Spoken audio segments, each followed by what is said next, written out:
I thought that we would take some time and reflect concerning September 11th, 9/11, and what spiritual significance that have, and what really happened on 9/11, September 11th, so-called 2001. Around early 2007 in Philadelphia, Pennsylvania, we was out teaching about the New World Order and how that connects to the genocide and the eventual destruction of God's people. Before then, around 2005, there was a rude awakening. There was a rude awakening with Katrina.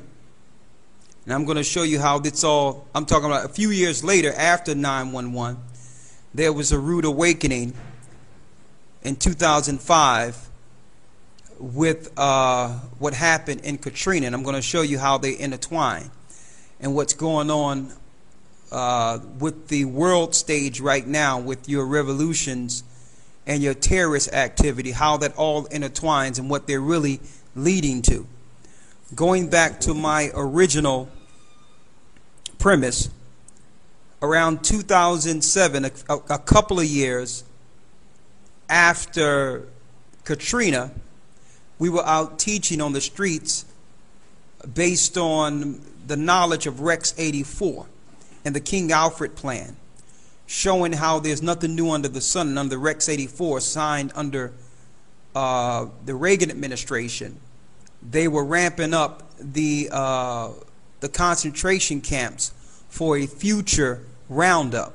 Now they call them internment camps, since everyone on YouTube and on the web have gotten wind of the term FEMA camp. They changed the term to internment camp. But see, Rex 84 was important because Rex 84 included all the immigrant Spanish people that were working and living in America, opposed to the original focus of a black uprising against America that they feared in the 60s and 70s. So they had the Rex 84, or the King Alfred plan, excuse me, in place since the 70s. So there's some cushy little concentration or prison camps being prepared in America that was for the black uprising during the time of the Black Panthers, Martin Luther King, Malcolm X. They feared a racial topple between blacks and whites, and they were preparing for the worst. In 1983, but the civil rights movement quelled a little. They gave a few of the civil rights leaders some money and some prestige and told them if they sign on to the New World Order and help what you would call eugenicize the neighborhoods, then at least the civil rights leaders would be protected if they turn over the people to them. So our people went from what you would call a spiritual struggle for human rights into a political structure that was set up from the beginning to destroy them. And that's your Reverend Jesse Jackson's, your Reverend Al Sharpton's, and to some degree, with the Million Man March, you notice that after the Million Man March with Minister Louis Farrakhan, he had it open where people could enroll to vote and become Democratic voters. At this time, a lot of black people weren't voting, so he turned 1 million people into fodder, or you would call participation into the democratic system.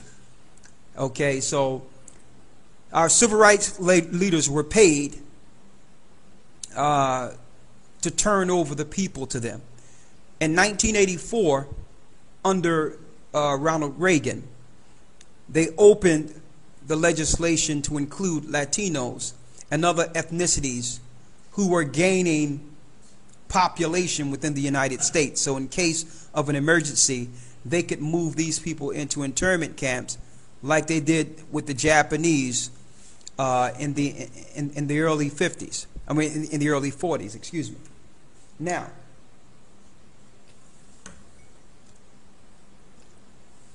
how do that relate to today with 911? How do all these things intertwine? I'm going to show you according to the scriptures.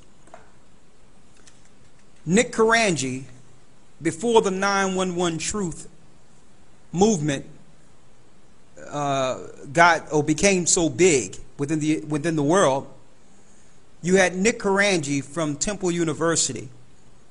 He was a young man in Temple who was adamant on the fact that 911 was an inside job. So it's just him and a few college guys were trying to get a movement in Philadelphia. They seen us out speaking, and I was speaking about the chip and the mark of the beast and Rex 84.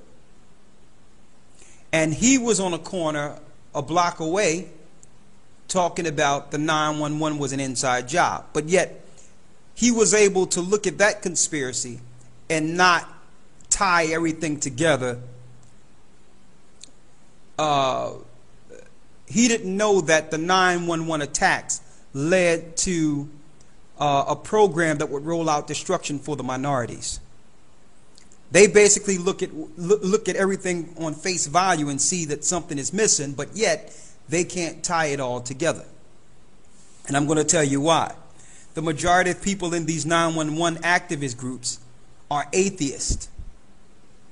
Okay? So yes, they standing up for injustice against citizens, but yet they don't believe in the prophecies containing these particular events. And I'm going to show you some of the prophecies concerning those events.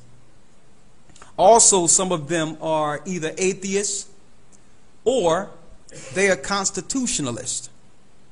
They're just standing up now or trying to fight against it because they feel that their constitutional rights are being trampled on. But yet they are ignoring the Most High's laws, statutes, and commandments. They don't care if the Most High laws are trampled on.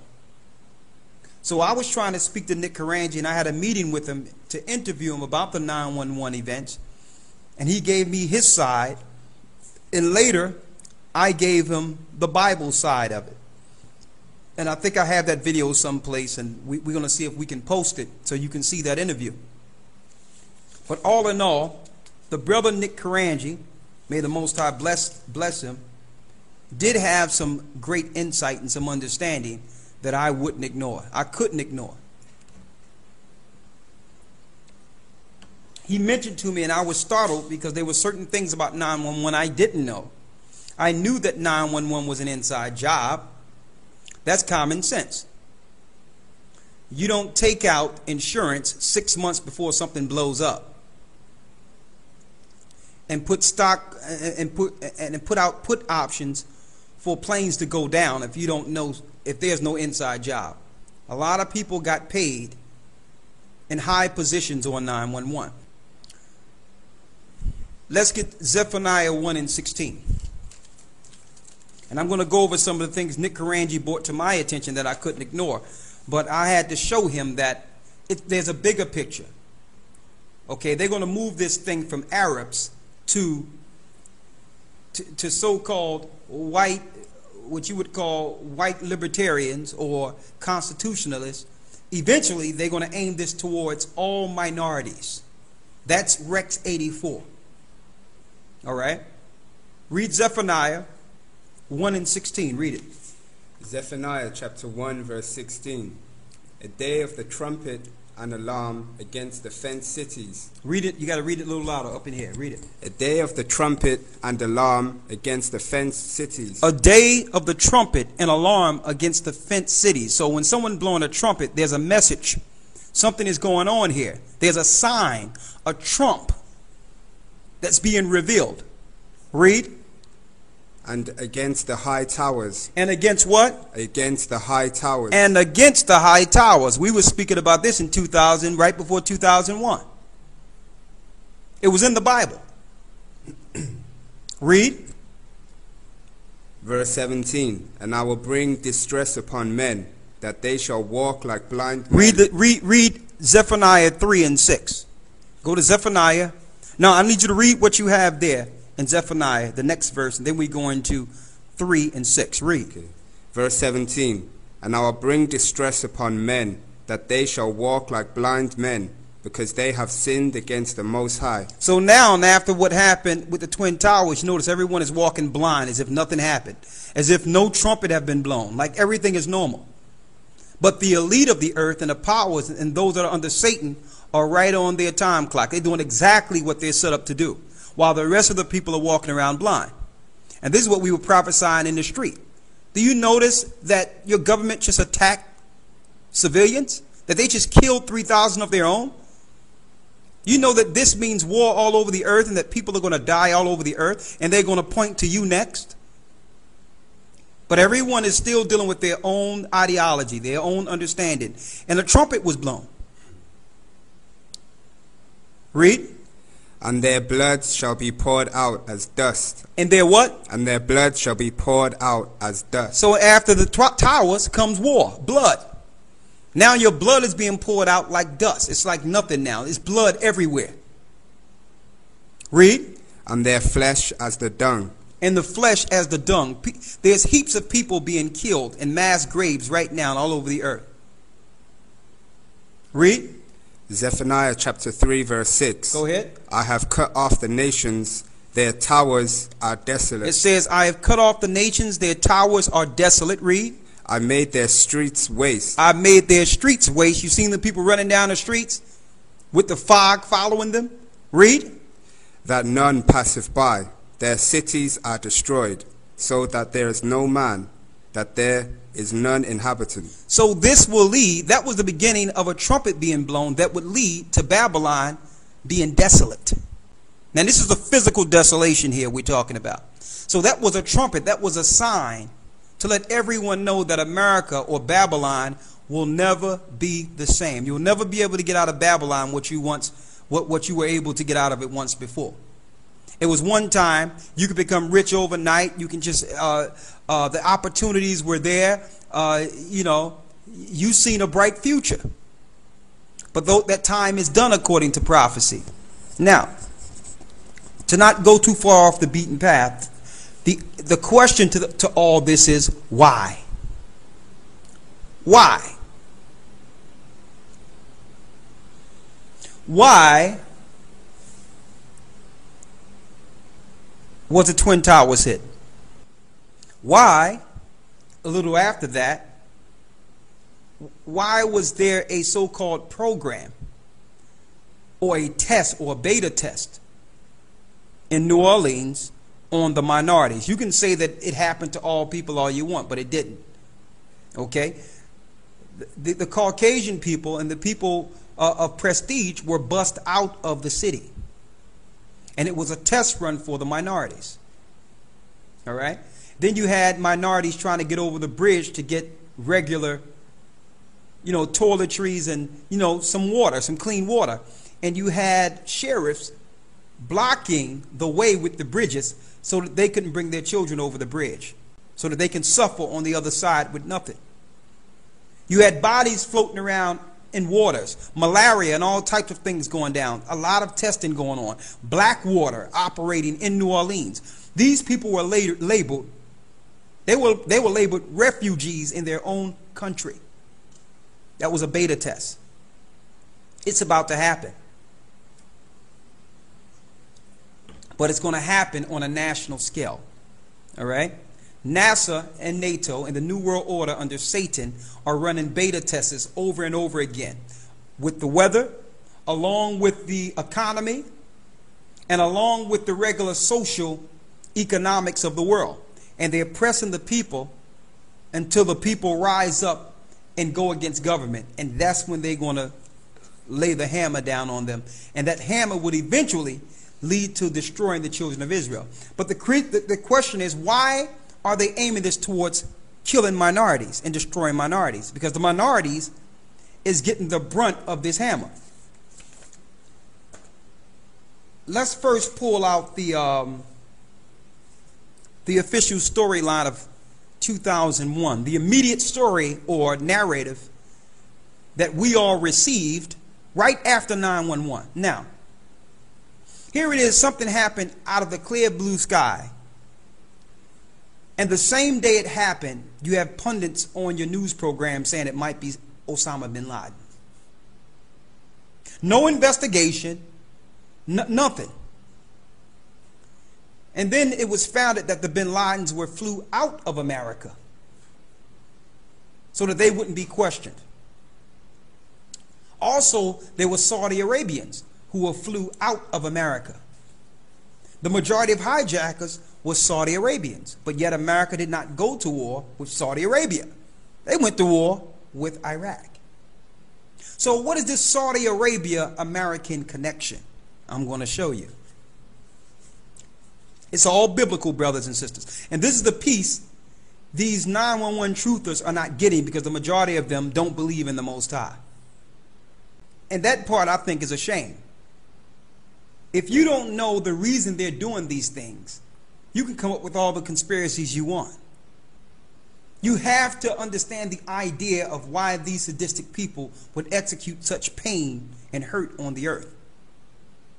Don't say it's money. Some people say, well, it was about money. Listen, these people got more money. They print the money. They can buy and sell people. They have islands. They don't even spend money. Money is something for the plebs. It's for the regular people. Okay? They get everything they want for free. It's not about money with these people. There's a higher agenda, and I'm going to show that. But let's go with the official story. Let's say here's the official story of 911. We have 1, 2, 3, 4, 5, 15, 16, 17, 18. We have 19 hijackers. 19 hijackers mysteriously got on a plane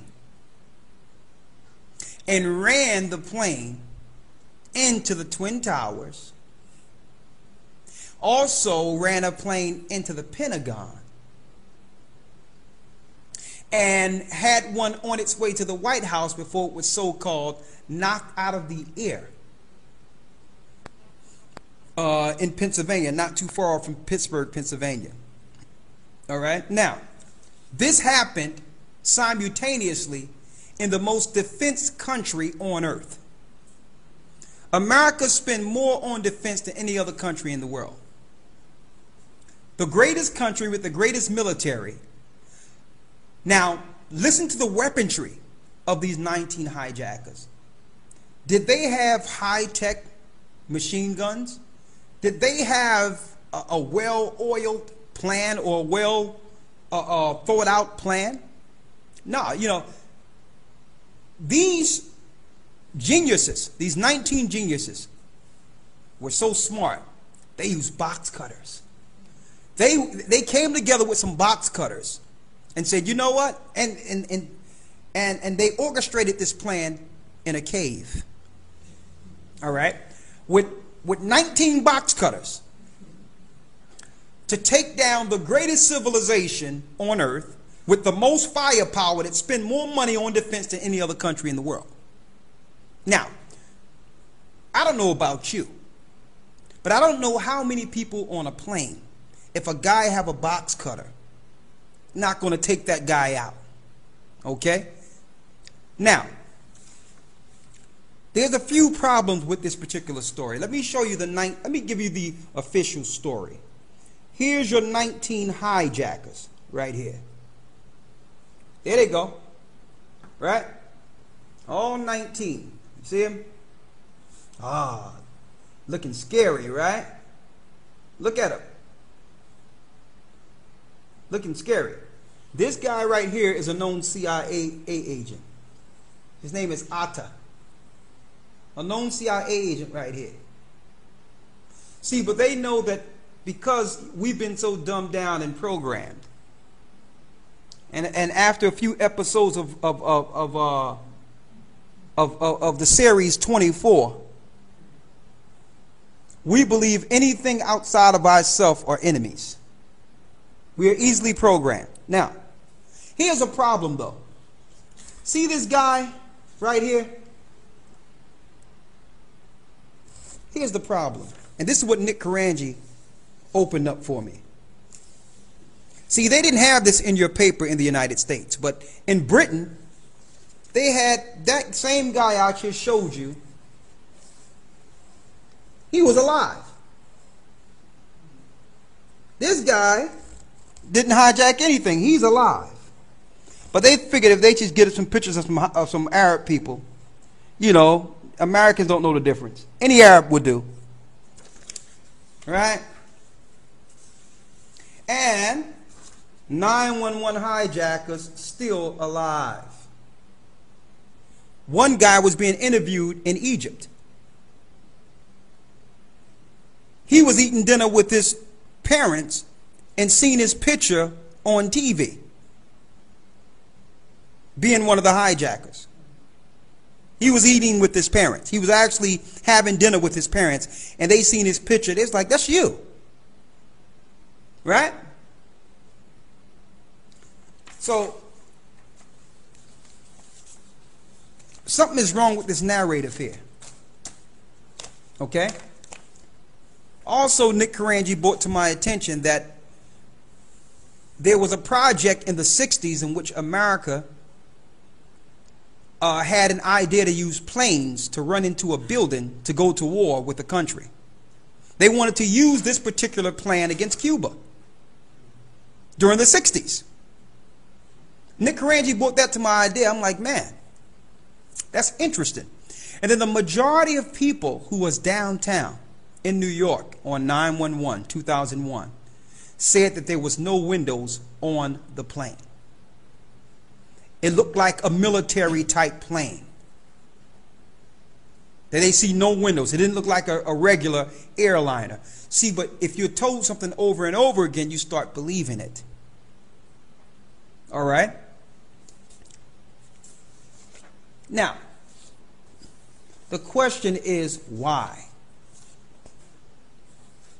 Why would America kill its own people? 3,000 people. What do they have to benefit by killing these 3,000 people? Let's take this a step further. After 9/11, it forced Congress and your United States government to come up with draft a new law that would circumvent the Constitution. That's number one. Because you have certain unalienable rights that cannot be crossed through government that the Constitution protects you with. But under the auspices of security, you have to hand over those rights if the country is in a state of national security. So now you have no rights. You would be alarmed at what you would read out of the Patriot Act. It allows these policemen and all these military to do what they're doing without any repercussion right now. That's the law. You don't know what they're doing is actually the law. When you're under a martial law or a level of heightened security, they have the right to do this. That's why the majority of cops that are losing their minds and beat people down are getting desk jobs or paid leave. They're doing what they're programmed to do based on the Patriot Act. Now, all Americans are possible terrorists. We told people in 2006, 2007 they would do this. Now we're here. You figure you're just an American citizen. No. They are programmed from the beginning to look at you as a terrorist first under the Patriot Act. And they're the ones that actually set up the terrorism. They're the people who set this up. There was no Arabs who ran into any building. The planes were remote. Now moving this up from September 11, 2001 to Katrina. See, this is where myself, through the Spirit of the Most High, and Nick Karanji conversed and agreed. I said, well, you might think that this is about taking your civil liberties. That's all you have to worry about?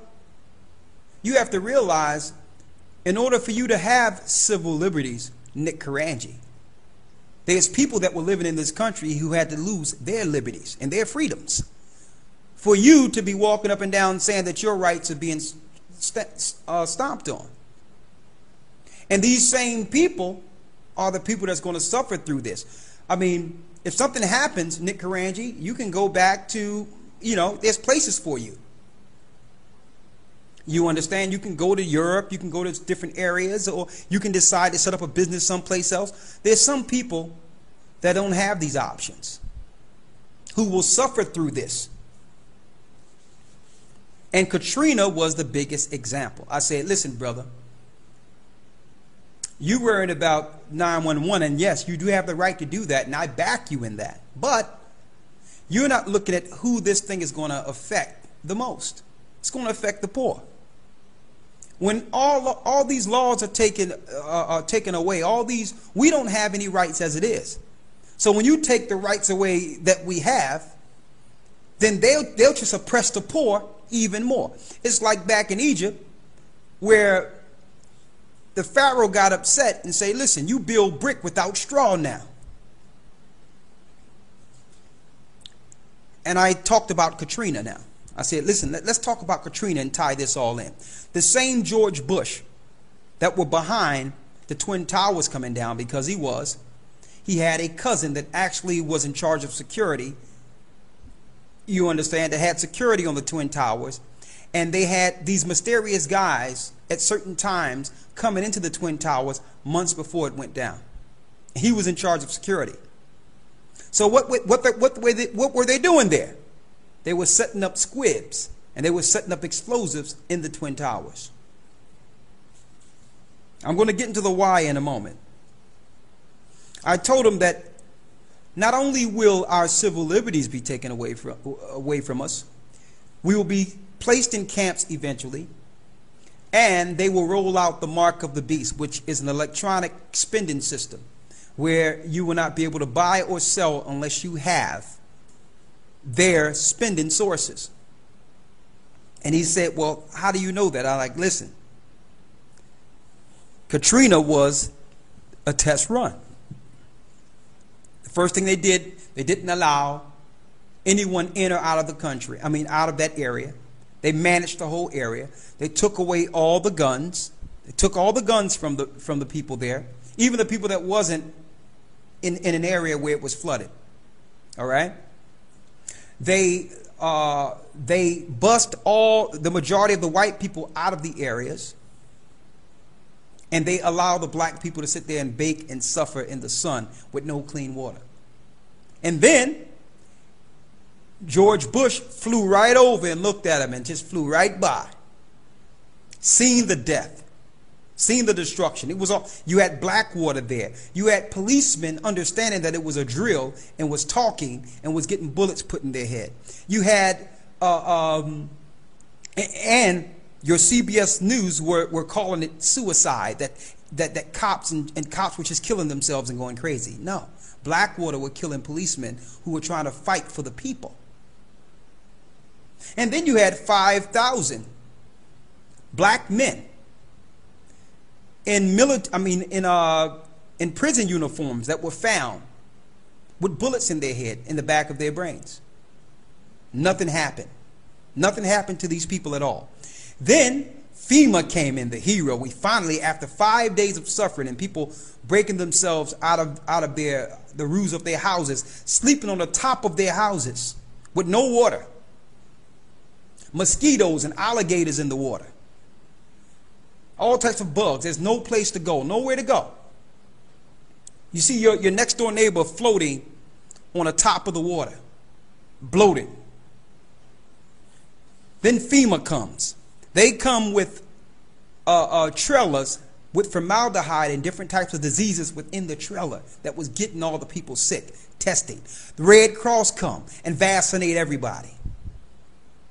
In order for you to get your FEMA card with $2,000 on it, you had to first get your whole family vaccinated. See, they were running a test run for Katrina, for what they're about to do nationally. Now, if you're trying to save some people, all right, instead of going there and doing all these things, why not? Because it took a lot of vehicles to come in to bring these trailers for the people. Why not have them be buses to bus these people out into different parts of the country and distribute them? They needed to test this. I have a woman right here who received a FEMA Chase Red Cross FEMA card, debit card. There you go. And you know what? See, this is how you do it. You cause an issue and make it so drastic to the point where these poor people receive FEMA as saviors. They were so happy that these guys were coming with a solution. $2,000 and free housing. The free housing came with the cost. They put death inside the trailers. They also, with your FEMA cards, was looking at their spending, controlling their spending, seeing what they spend things on. You understand? It was all a beta test. Suppose that card become your chip in a federal emergency. How many of you will take that chip if you suffered and didn't eat or drink for days? See, this is the test that no one is talking about. It is aimed towards a particular people. It's aimed towards a particular people. Yes, white people are going to suffer. Other nations are going to suffer. But predominantly, the poor of the earth is going to suffer these things the most. Now, going back to the Bible and 911, I like to mention that there's nothing new under the sun. Like Ecclesiastes, the first chapter tells us. You had Nero here, who played the music, who played the strings while Rome burned. It says here, Nero sings while Rome burns. Now, ironically, this happened 6 years before they took us down in 70 AD. Nero burned Rome and blamed it on the black Jews and the Christians that was living in Jerusalem, that it had nothing to do with these houses burning. An orchestrated effort was made so that there would be a patriotic sentiment against the Jews as if they were terrorists. Here you go. And look what happened a few days after 911.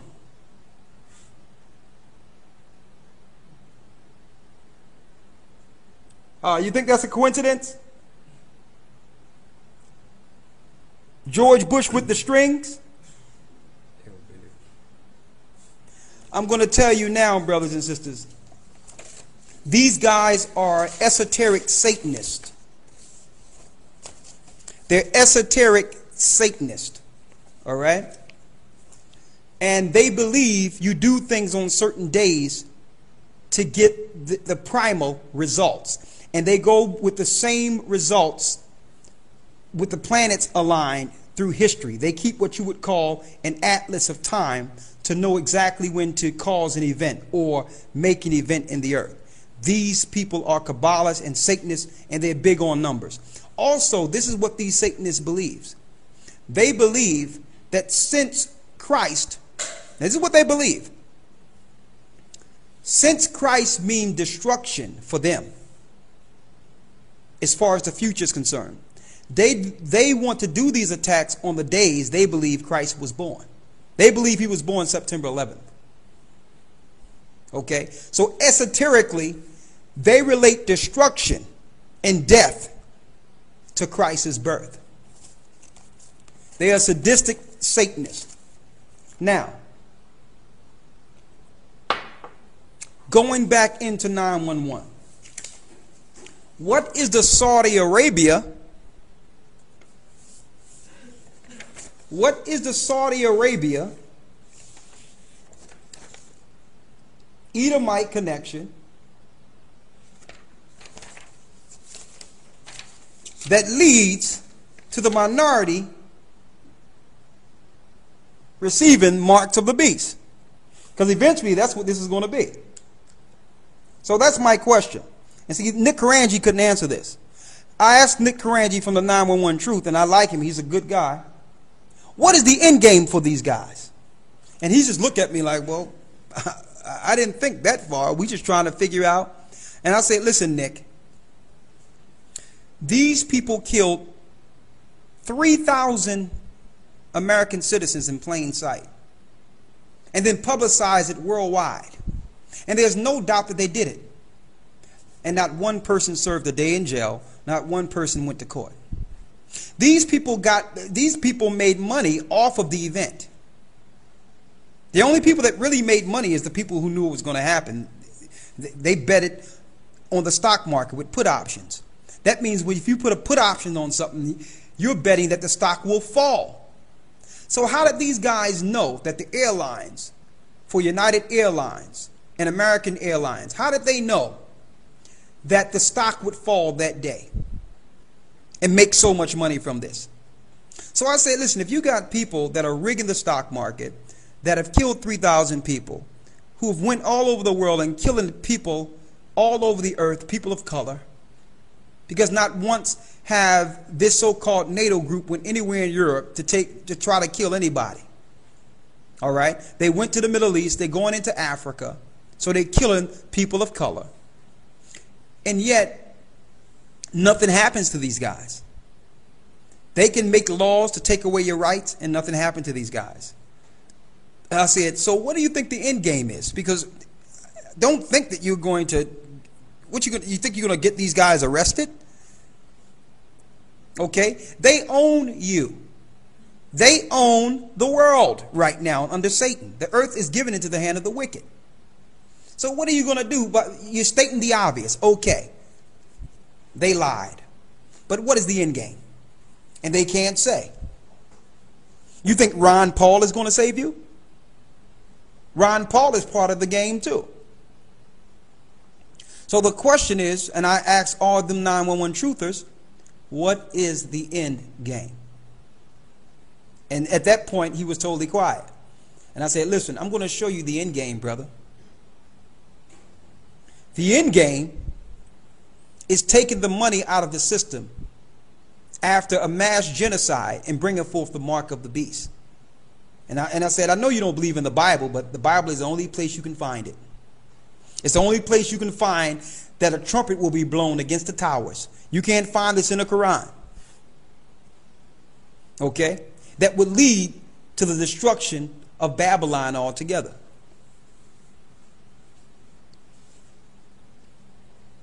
It's a shame because the people whom this is aimed towards is ill prepared to deal with what's coming. It will take a divine intervention for our people to make it through this. So, what is the Edomite,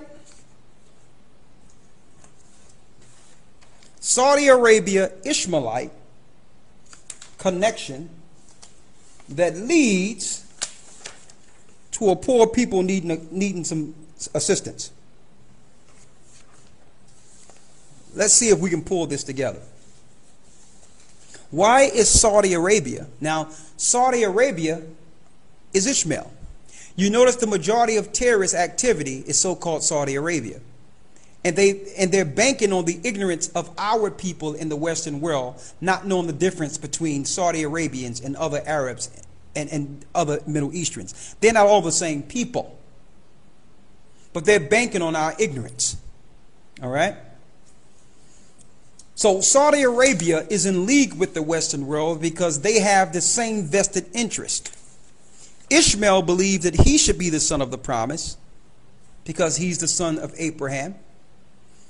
And Esau believed he should be the son of the promise because he's the son of Abraham, the son of Isaac. And them two together believe it's unfair that Jacob is going to receive the promise next. So they band together.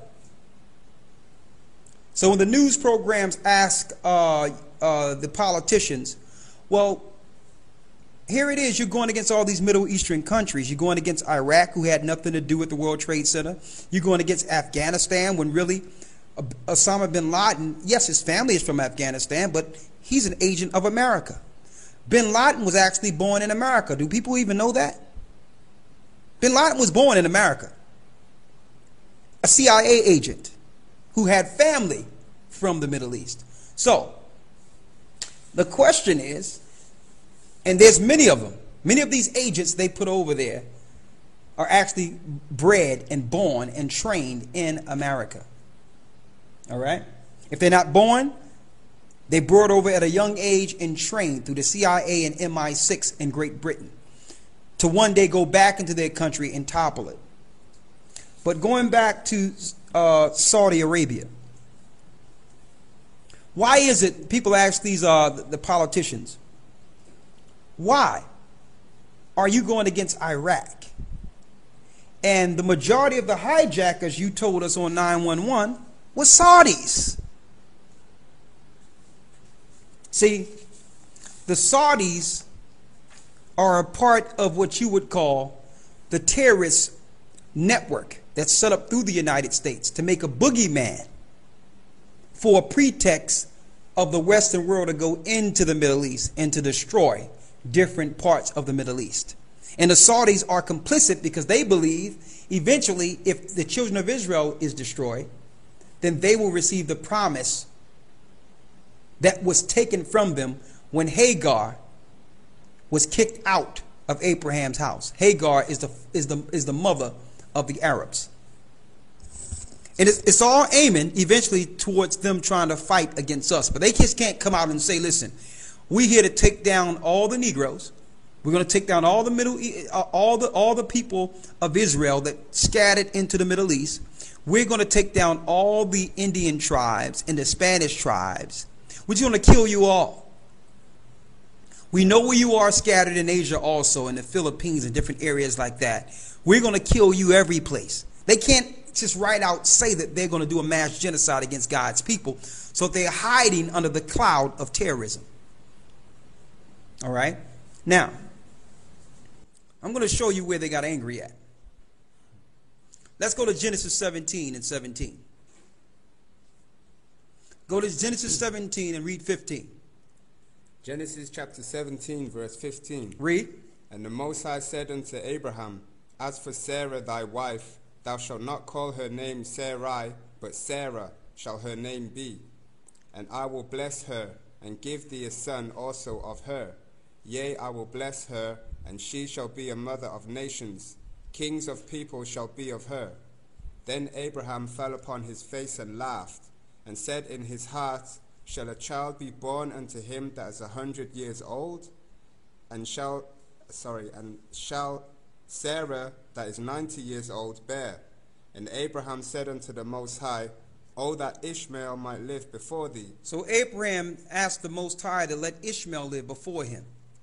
He wanted Ishmael to be the son of the promise. At this time, Ishmael is 13 years of age. Abraham loved Ishmael. He's the father of the Saudi Arabians, and I'm going to prove it. Read. Verse 19. And the Most High said, Sarah thy wife shall bear thee a son indeed, and thou shalt call his name Isaac, and I will establish my covenant with him. He says, listen, I know Ishmael is living, but I'm not talking about Ishmael right now. Sarah, the free woman, will have a child. In my agreement, which is the agreement of the Almighty with mankind, his agreement will be with that son coming out of Sarah. Read.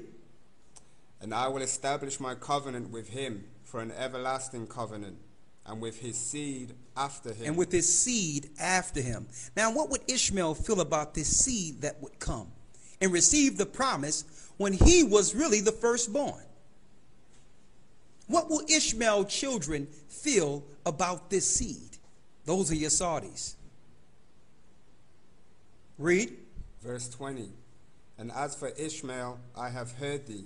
Behold, I have blessed him, and will make him a fruitful and will multiply him exceedingly.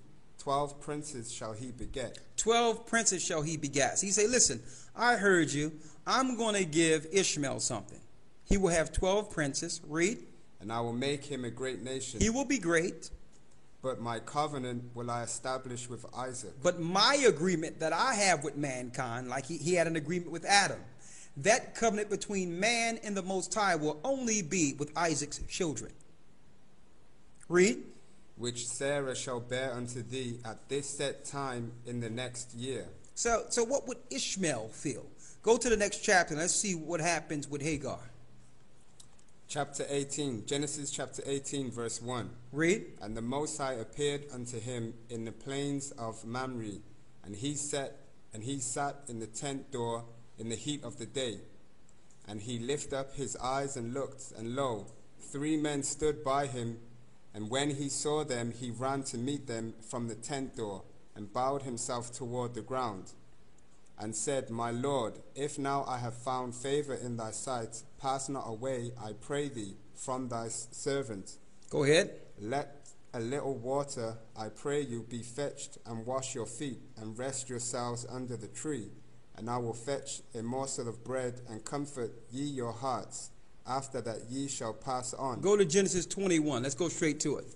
Genesis 21 and 9. Let's get straight to why Ishmael or the Saudi Arabians have a problem with the children or the seed of Abraham and the seed of Isaac. Read.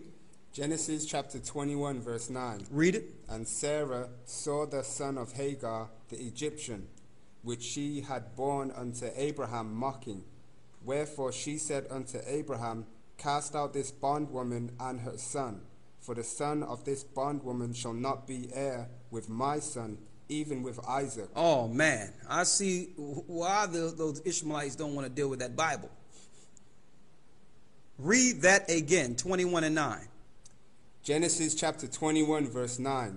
And Sarah saw the son of Hagar, the Egyptian, which she had borne unto Abraham, mocking. The child was mocking the chosen child, or the child of the covenant. Read. Verse 10. Wherefore she said unto Abraham, Cast out this bondwoman and her son. Kick her out and her son. Read. For the son of this bondwoman shall not be heir with my son. Hold up. That ain't no loving. Is that a loving God? See, that's the reason they don't want you to read the Old Testament. That is love. He want to make sure this kid don't end up trying to kill the chosen seed. He was mocking. He was totally upset. He wanted to kill this baby boy. And he had total envy and jealousy over his younger brother, which was 13 years younger than he. So if the Most High didn't move this guy probably would have tried to kill Isaac. So the Most High says, listen, you and your son, you both have to go. Get out. So what type of spirit eventually would happen amongst this child against the chosen seed? Feeling this, feeling the pain of his mother, feeling what's going on with him. He would have envy and hatred towards the seed of Isaac. And I'm getting back to these Saudi Arabians in a moment because that's who they are. Okay? That's who they are. And you notice Hagar, the mother, she's an Egyptian. She's not a child of the promise. She's an Egyptian woman. So now you understand why the Egyptians and the Arabs predominantly intermingle together and deal with each other against the children of Israel, even up until this day to some degree. They both have a problem with the chosen seed. We came through Egypt and took everything and rolled out a great nation and left them with dust. So you think they would have a problem? Absolutely. So that's Ishmael's side. Let's go to Esau real quick. Genesis 27 and 41. Let's get straight to it because we have the Ishmaelite side of why they may feel a certain type of way about the chosen seed. Read the 41st verse. Genesis 27, verse 41. And Esau hated Jacob. And Esau hated Jacob. Now, Esau hated Jacob. He was the firstborn, Esau. He hated Jacob because his brother received the blessing from his father. Okay, his father Isaac. And he also received he received the blessing and he received the birthright in Genesis 25 when Esau was hungry and needed nourishment. So he sold his birthright for a morsel of meat. So now Esau have lost his blessing and he lost his birthright. So what did Esau say? Genesis 27 and 41. Genesis 27:41. Read. And Esau hated Jacob And Esau hated Jacob because of the blessing wherewith his father blessed him. And Esau said in his heart, And Esau said in his heart, what? the days of mourning for my father are at hand. The days of mourning for my father is at hand. Read. Then will I slay my brother Jacob. I will kill my brother Jacob after my father pass. Read. And these words of Esau, her eldest son, were told to Rebekah. And she sent and called Jacob her younger son, and said unto him, Behold, thy brother Esau, as touching thee, doth comfort himself, purposing to kill thee. He said, your brother want to kill you. This is what the mother called him to the side and said. Read. Now therefore, my son, obey my voice, and arise, flee thou to Laban, my brother, to Haran. So he actually told him to leave and go to her brother Laban's house. Why? Because Esau was going to kill him. So that spirit went from generation to generation, where Esau had a problem with his brother Jacob based on the promises. And before him, Ishmael had a problem with his brother according to the promises. So they would teach their children this particular history against the children of Israel.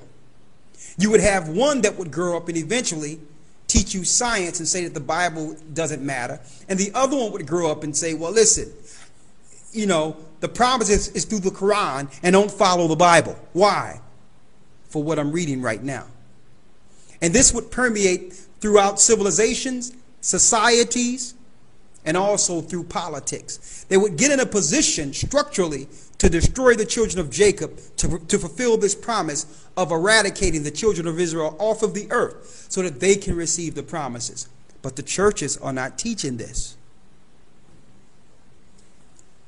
By them not teaching who the children of Israel are, this genocide is allowed to happen. We can talk about 9/11 and all the things from face value, but none of us can talk about what the end game is, because they're hiding the end game from the rest of the people. The end game is Jacob's trouble, them trying to eradicate or kill the children of Israel off of the face of the earth. That is their plan. Ishmael as well as the seeds of Esau. Now, let's go to Romans 9. I need to go to Romans 9, and I'm going to prove that Ishmael is the Saudi Arabians. And I need you to go to go to Galatians 4. Galatians 4. Romans 9 and Galatians 4.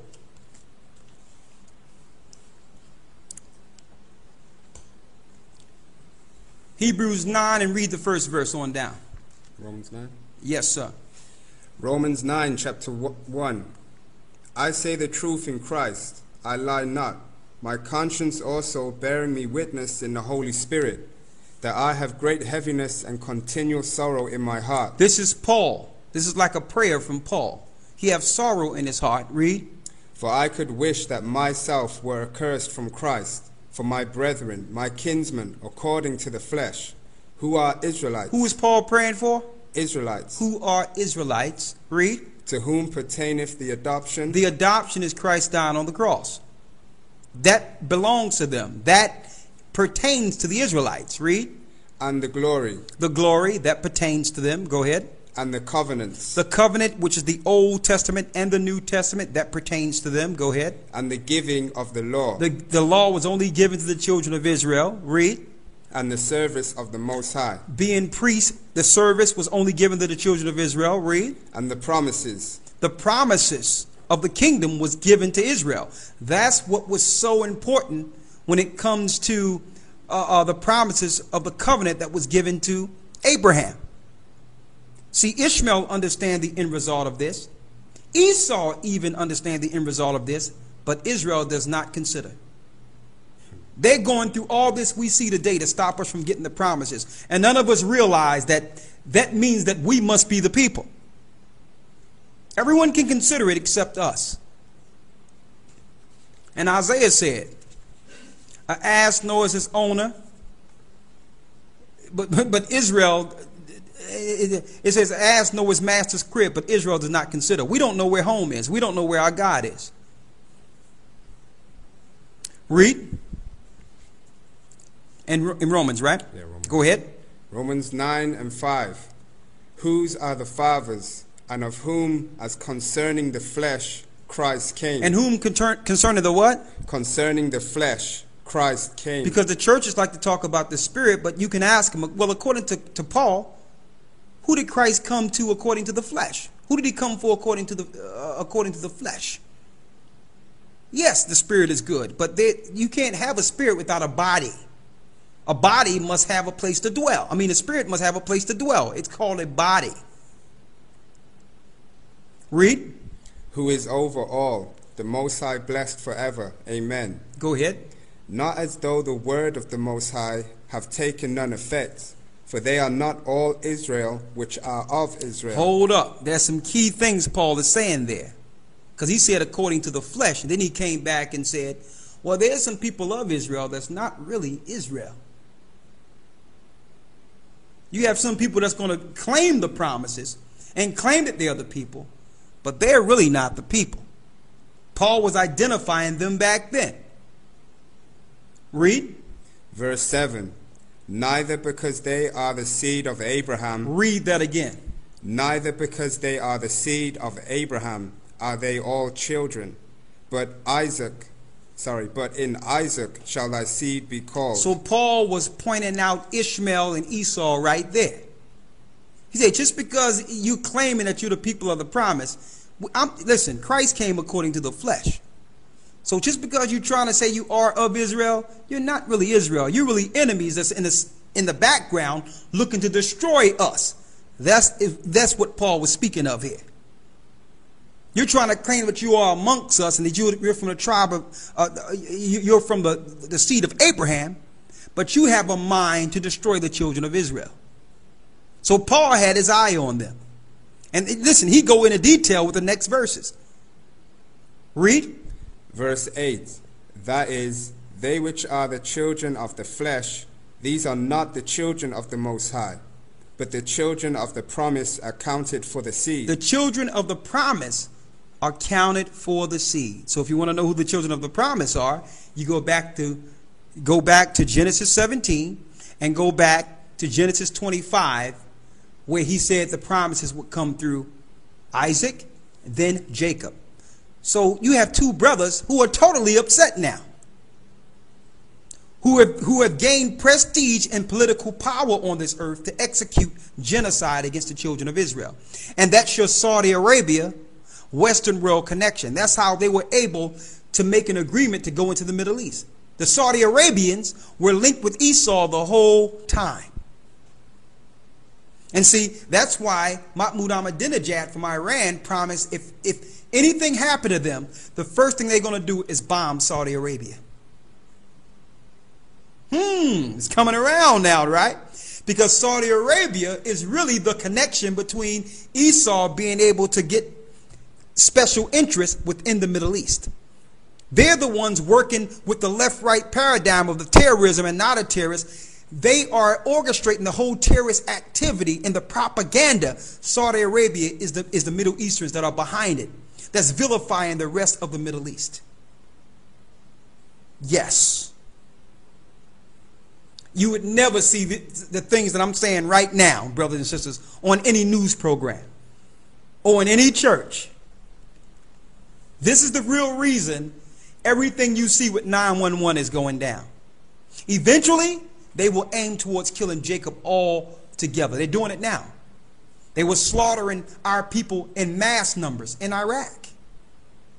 We had a big Israelite population in Iraq. They are killing them as we speak.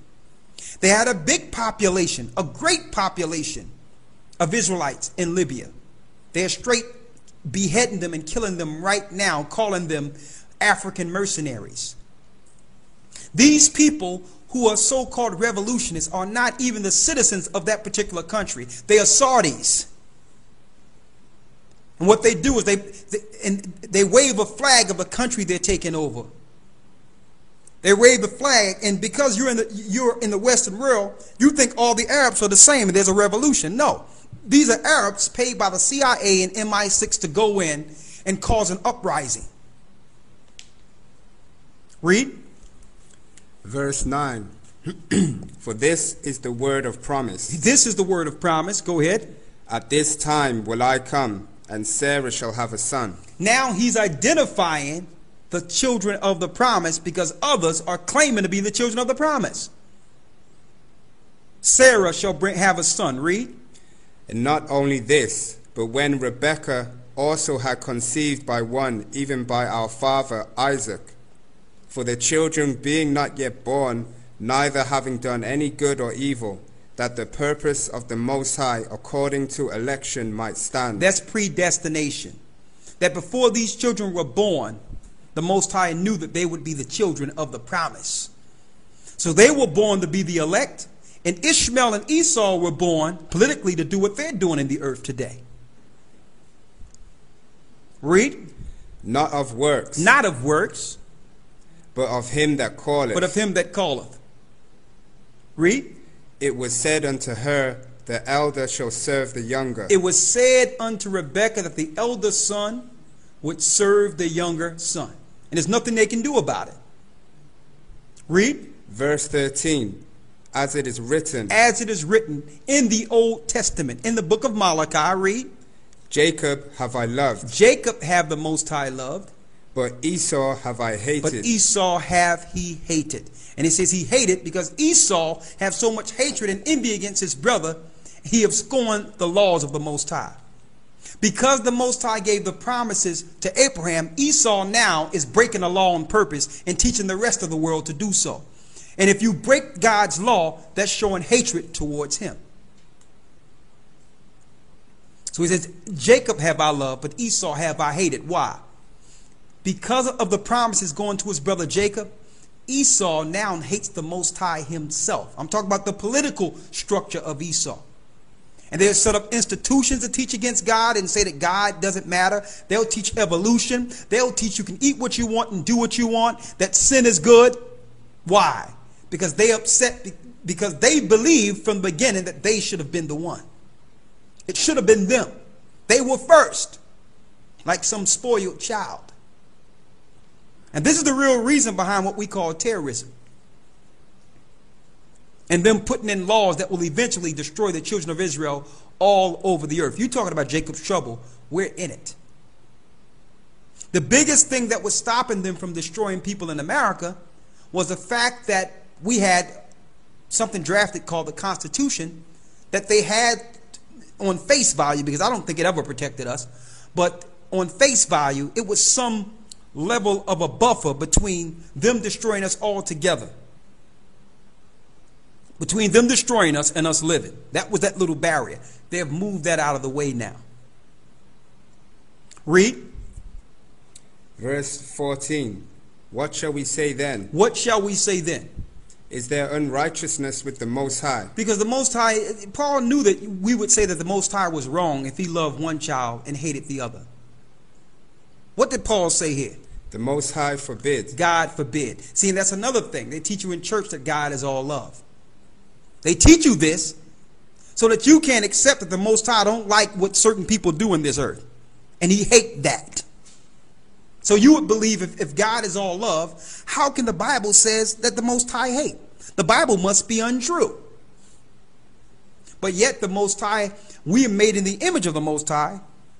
We get angry, we cry, we laugh, we get upset, we love, we hate. So you mean to tell me the Most High made us with all these attributes that's not a part of him at all? He's just love.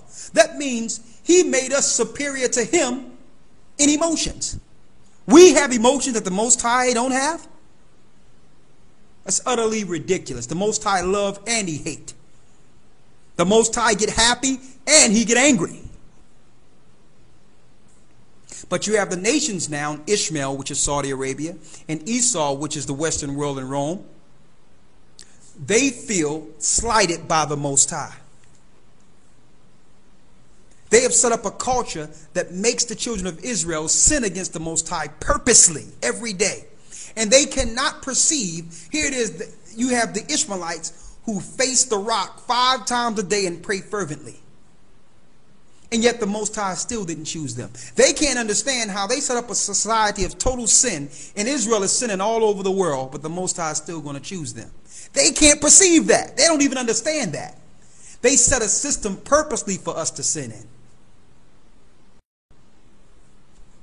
They're angry. They're mad. Read. Verse 15. For he saith to Moses, I will have mercy on whom I will have mercy. This is what the Most High said to Moses. I will have mercy on whom I will have mercy. Think about the Most High for a second. The Most High is no respect of persons, okay? Those were Israelites rebelling against Moses and the Israelites that were trying to do the right thing, and the elders in the wilderness. The Most High killed his own people. He said, Moses, draw a line in the sand. And everyone that don't follow you and follow what you're teaching and following what I'm giving you, let them stay on the other side. He opened up the ground and swallowed them up and killed them all. So the Most High is not any respect of persons.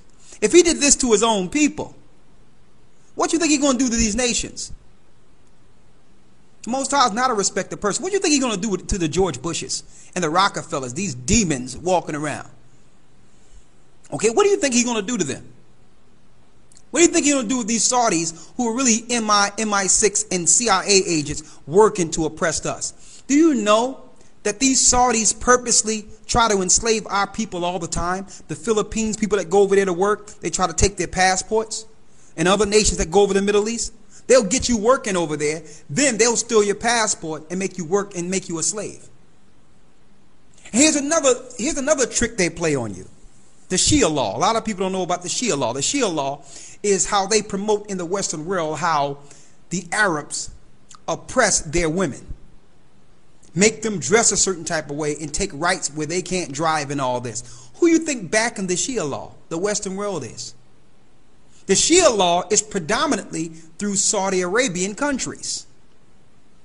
You see, America needs that so they can promote to the Western world how free they are compared to the oppression of the Western world.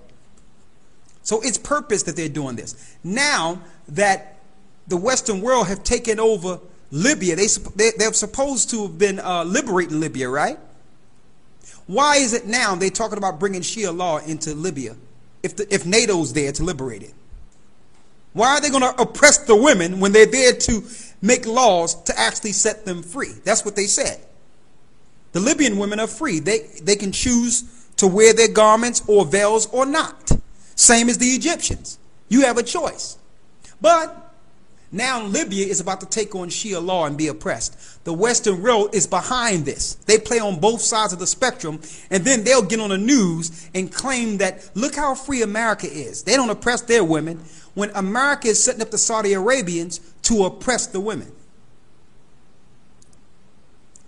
We're shining the light. We're telling the truth now. This whole terrorist thing is a farce. It's a game. It's all an orchestrated program to eventually destroy God's people all over the earth. And that's what it's doing. They're aiming towards the elect. They don't like the fact that the Most High gave a promise to Abraham and that excluded them. The first children of Abraham, the first children of Isaac. They don't like that. So now that God's people are on the bottom, they're looking to keep their foot on the children of Israel's neck and utterly destroy them. Every place Red Cross go is for vaccinations, extermination, and eugenics. That's what it's all about. I'm going to go into that in one moment, but let me finish reading this. Read. Verse 15. For he saith to Moses, I will have mercy on whom I will have mercy. The Most High says he's going to have mercy on whom he will have mercy. Read. And I will have compassion on whom I will have compassion. And I will have compassion on whom I will have compassion. Read. So then, it is not of him that willeth, nor of him that runneth, but of the Most High that showeth mercy. Read. For the scripture saith unto Pharaoh. And that's why Paul is quoting scripture. The scripture said unto Pharaoh. Read. Even for this same purpose have I raised thee up, that I might show my power in thee. So he's showing the reason the Most High raised up the Ishmaelites over in the Middle East and Esau in the Western world. He raised them up for the same purpose he raised up Pharaoh.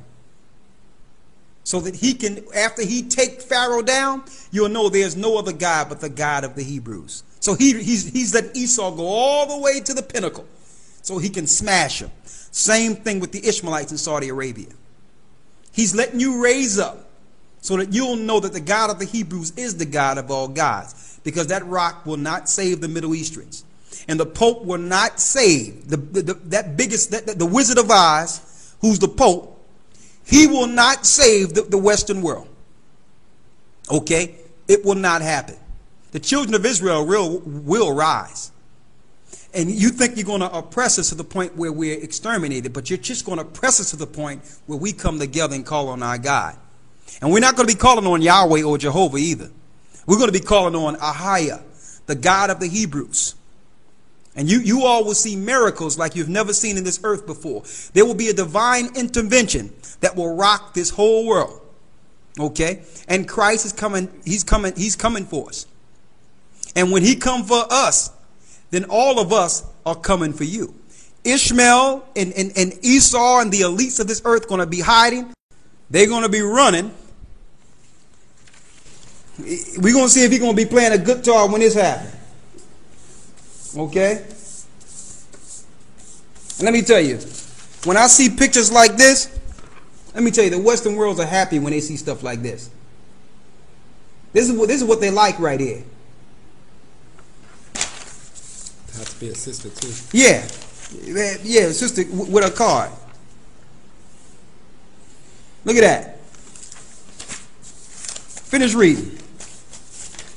Verse 17. Go ahead. For the scripture saith unto Pharaoh, even for this same purpose have I raised thee up, that I might show my power in thee, and that my name might be declared throughout all the earth. So the real name of the Most High will be declared throughout the whole earth. Because it's not Allah that's going to save the Middle East. Okay, it's not Jehovah or Yahweh that's going to save the Western world. It's going to be the Most High, the God of the Hebrews, Ahiah. Read. Verse 18. Therefore have he mercy on whom he will have mercy. The Most High will have mercy on whom he will have mercy. Read. And whom he will, he hardeneth. And whom he will, he hardeneth. Now I need you to go to Galatians 4 and 25. Galatians chapter 4 verse 25. Read. For this Hagar is Mount Sinai and in Arabia. So that let you know, Hagar or Agar in the New Testament is the same as Hagar.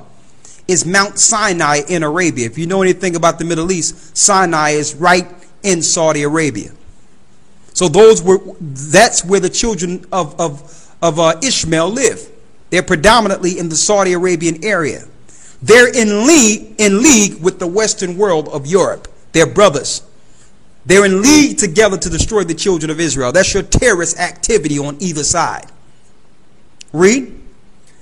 For this Hagar is Mount Sinai in Arabia, and answereth to Jerusalem. And answereth to who? And answereth to Jerusalem. And they answer to Jerusalem. Read. Which now is and is in bondage with her children. And now is and is in bondage with her children. So that Jerusalem is in bondage. Listen to what this is showing you here. This is Paul writing in the New Testament now. You think Paul didn't know who the people were? Why the churches don't bring this out in Galatians 4? Read. Verse 26. But Jerusalem, which is above, is free. But Jerusalem is above, is free. Like it says, we're rich because we're the children of Israel. Read. Which is the mother of us all. And Jerusalem is the mother of us all. Okay? That's our mother. Africa is not our motherland. We ran into Africa. That's the wilderness that held us for a time and a half of times from the face of the serpent. Our homeland is Jerusalem. Africa is not too far from Jerusalem, but our homeland is Jerusalem. Read. Verse 27. For it is written, Rejoice, thou barren that bearest not. Break forth and cry, thou that travailest not.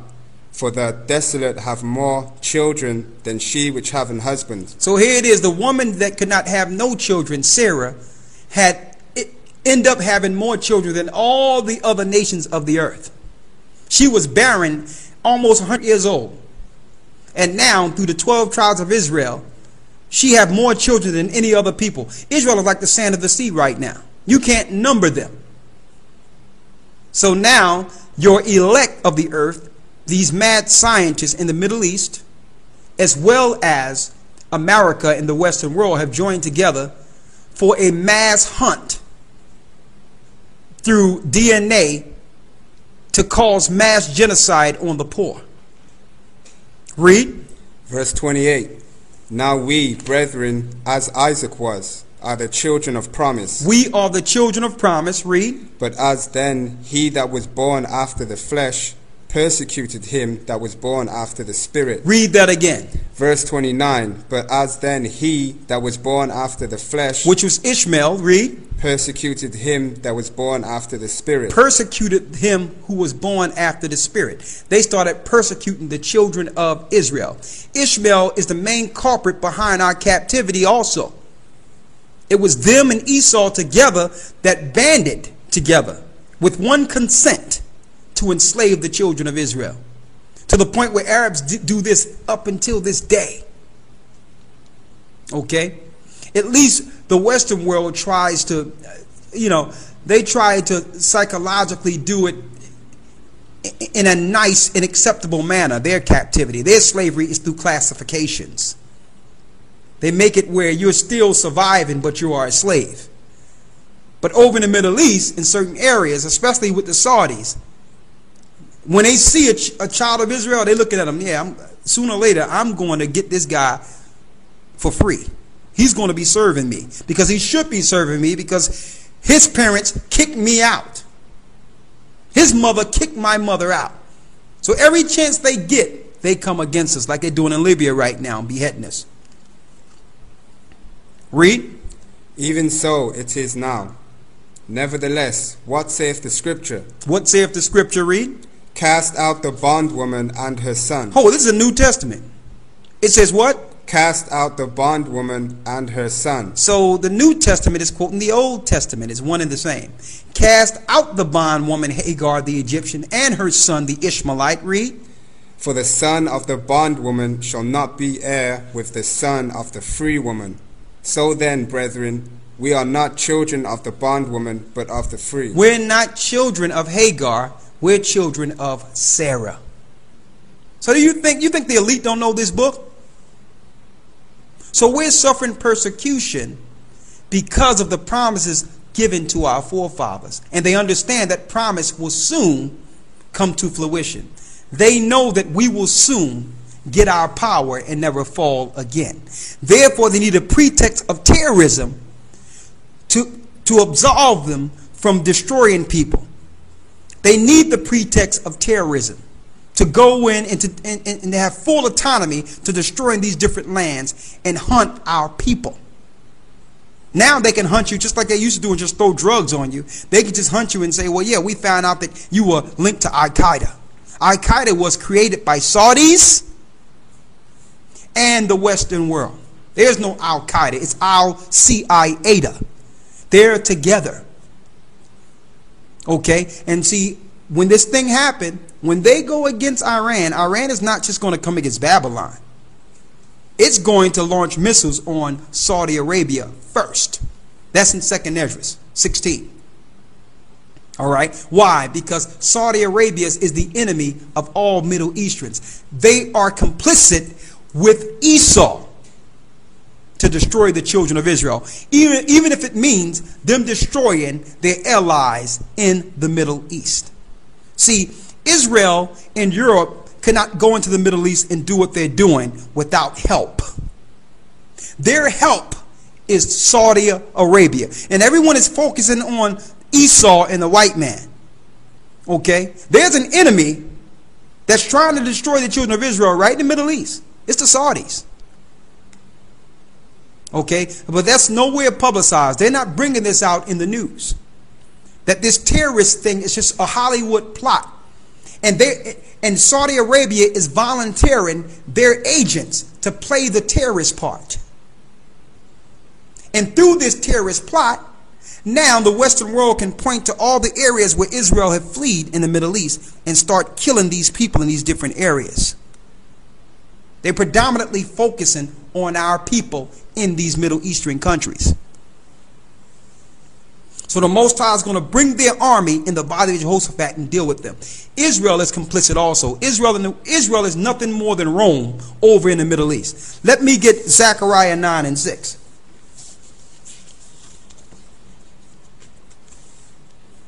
Zechariah 9 and 6. And I'm going to hit you with something also. Read Zechariah 9 and 6. Read it. Zechariah chapter 9 verse 6.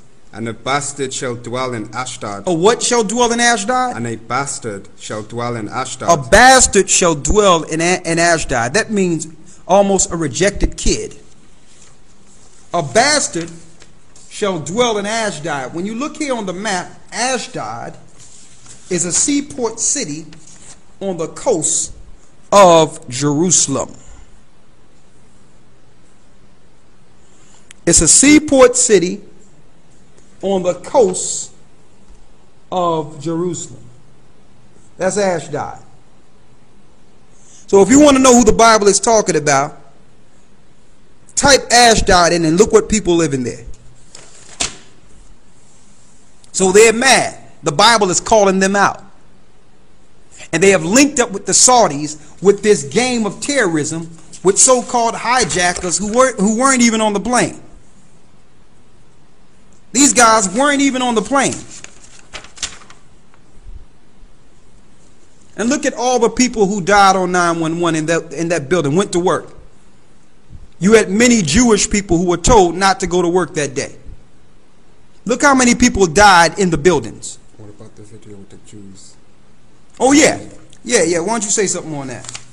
You can look on YouTube and find videos of these Jewish people on their high top villas on apartment blocks, penthouse apartment blocks, watching the 9/11 towers fall down when it happened, partying. They knew. Yeah, Mossad.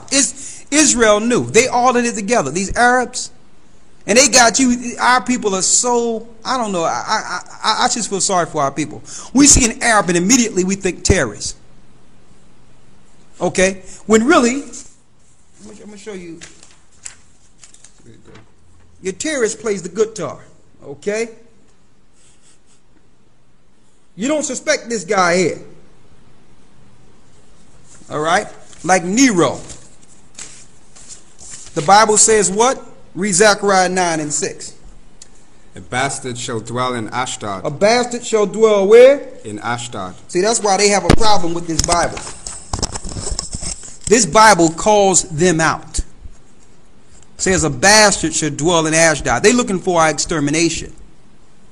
But we're going to continue to honor the Most High. That last part too speaks about the Ishmaelites. Read it.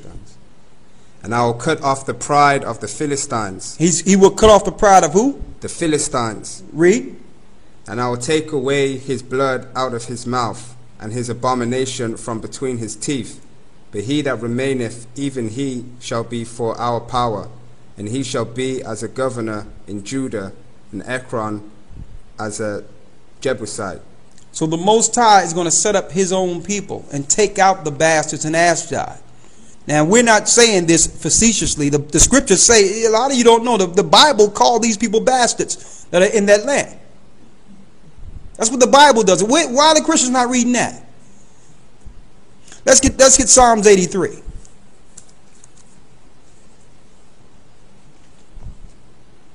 Last scripture, we're going to open this up. Read. Psalms chapter 83 verse 1.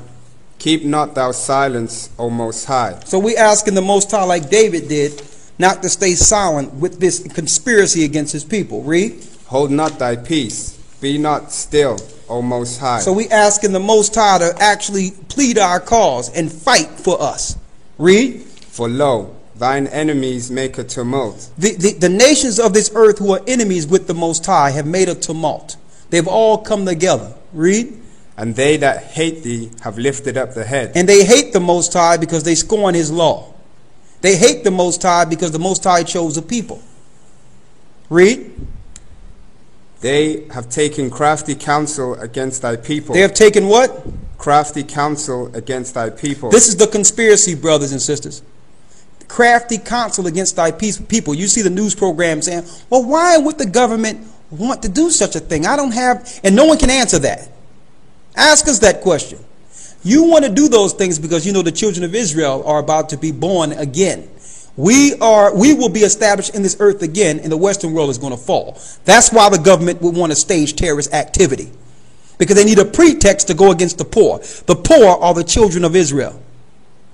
The people who are suffering all around the earth are the meek of the earth, their God's chosen seed. That's why the government would do this. And they don't care how many people they have to kill on their way to get to us. They could care less. So this thing is bigger than 911 truthers. Okay, they may stage something any day now, and I wouldn't be surprised. This is what they do. But at the end of that staging, you can look for another Katrina. At the end of the day, the poor suffer more than anyone, because people with prestige and some similitude of history know how to get out of harm's way. They understand what's coming down the pipe, and they know how to displace themselves out of harm's way. Not our people. We're the most dependent people on earth. None of us can't do anything unless we are directed into doing something. We were told to let others think for us. This is the way we're taught. This is how slaves are conditioned. Read. They have taken crafty counsel against thy people. They have got behind their little cushy desk and have programmed and made a circumstance in which they can target the poor and kill the poor. Now they can just call you terrorists, and everyone will believe you. This is how they're going to defame people now.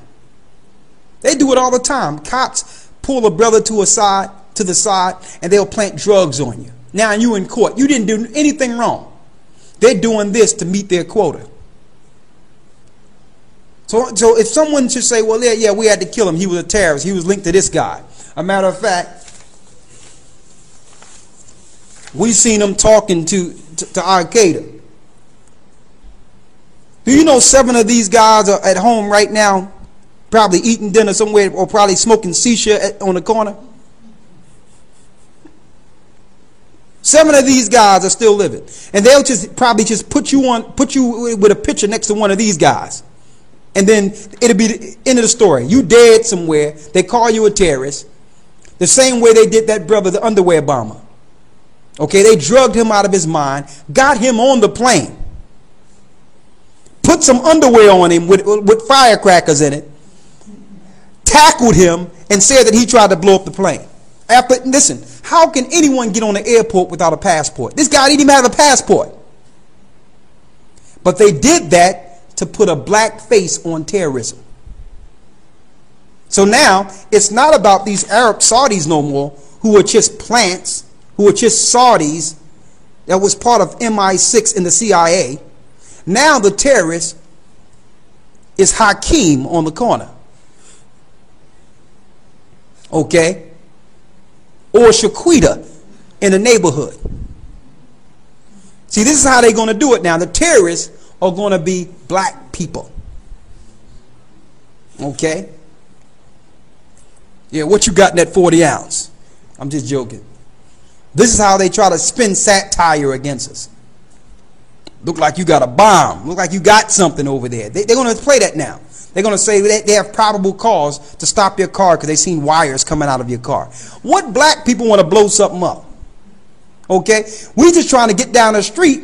A lot of us just want to get through traffic knowing that, you know, we don't even have a license to drive, let alone running around with some explosives. But this is what they're going to do. They're going to start labeling us terrorists now. They did that with the underwear bomber. What black guy you know is going to get on a plane and try to ignite his underwear? Not happening. Not in this lifetime. And you expect people to go for this? I mean, listen, I hung out with some weird guys. And not once did a guy say, you know, let me put some firecrackers in my behind and go up on an airplane. We don't even like to fly like that. But this is what they're telling you every time you see CNN, Fox News. See, yeah, since the underwear bomber, we needed to be able to screen, the underwear bomber. And listen, not one terrorist have been caught through their extensive screening. This was a farce. This was a farce, and also they set up the plane systems and the security systems and the border systems, knowing that our people would start thinking about getting up out of there. That was the whole point. They're trying to squeeze us. This is aimed towards the children of Israel. 911 was a joke. Okay? The pretext of 911 is Katrina. Look at what happened after 911. And look what happened after Nero burnt Rome. What happened? They came against us and destroyed us, and we had to run into Africa. Right after 911, what happens?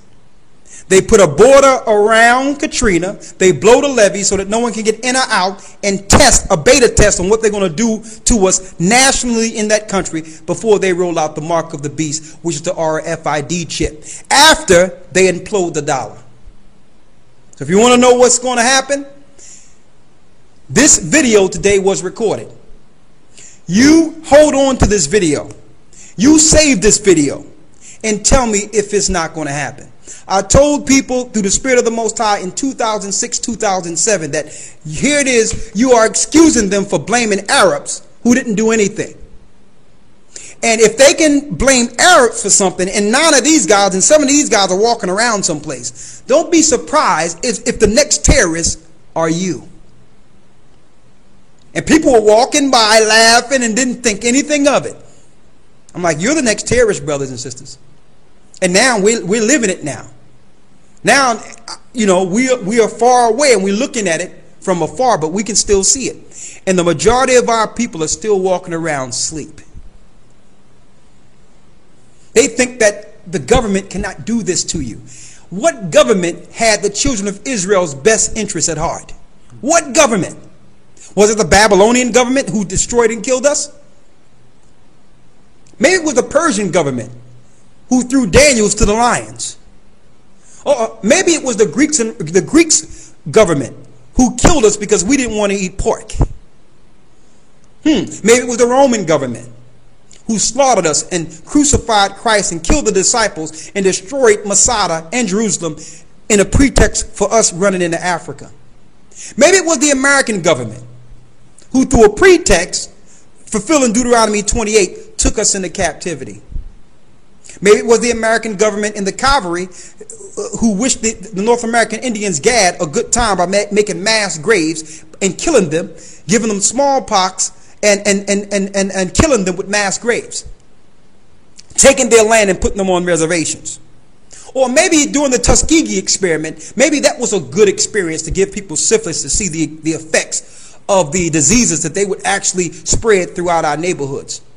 Or maybe it was a good thing when the government was behind us with CIA planting crack and drugs and heroin all in our neighborhood to demoralize and degrade the neighborhoods. They went to the Congos and used monkey polio vaccines and wiped out a whole village in the Congos, which were our people, testing the AIDS virus that they would use through polio, the polio vaccine, and make polio vaccine what you would call a mandatory vaccine in the States to give polio and AIDS and death to the populace of America. The government will never execute terrorists. The government will never use remote planes and fly them into a building and kill their own people. Why would they do this? Because they've always done this. So don't tell me they're not planning anything, because they've been planning things since their inception. It's Ishmael and Esau, the governments of this world, fighting against the children of Israel. And that's your answer. And that's the answer to the so-called 911 conspiracy. Shalom.